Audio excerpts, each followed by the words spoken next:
At first, everything was perfect. John, weary from the endless stresses and noise of the city, decided to spend the weekend at a small cabin on the edge of the forest. He hadn't been there in years, and the memories of his childhood seemed distant, as if from another life. When he opened the door, he was greeted by the scent of old wood and dust. In the corner stood an old couch where he used to sit with his father, listening to stories about the war. He smiled, recalling how he and his father loved spending their summer vacations here. On the first evening, John lit a fire in the fireplace and settled on the couch with a cup of tea.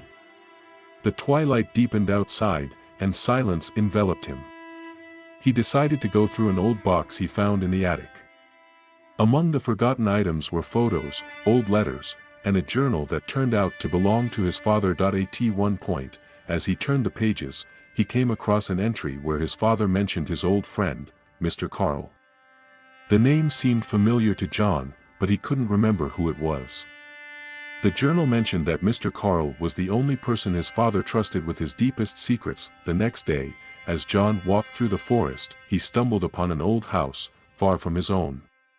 The house looked abandoned, but as he got closer, he noticed the door was slightly ajar.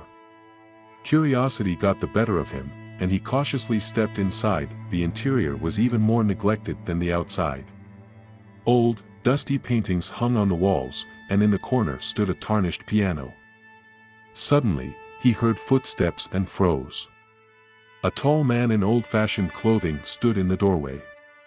"John," the man quietly said, as if he'd been expecting him. "You've come back." John recognized the man. It was Mr. Carl, his father's old friend.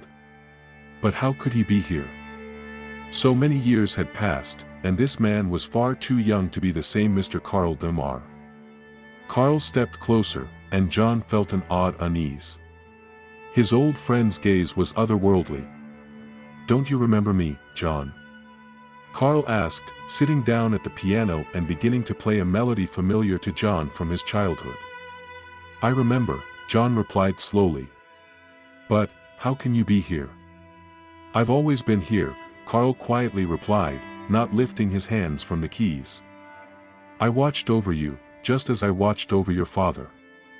But now, you must make a choice." A chill ran down John's spine. He didn't understand what Carl meant, but he felt that this choice was significant, even life-altering. Carl stopped playing and looked at John with his cold eyes. "Choose, John.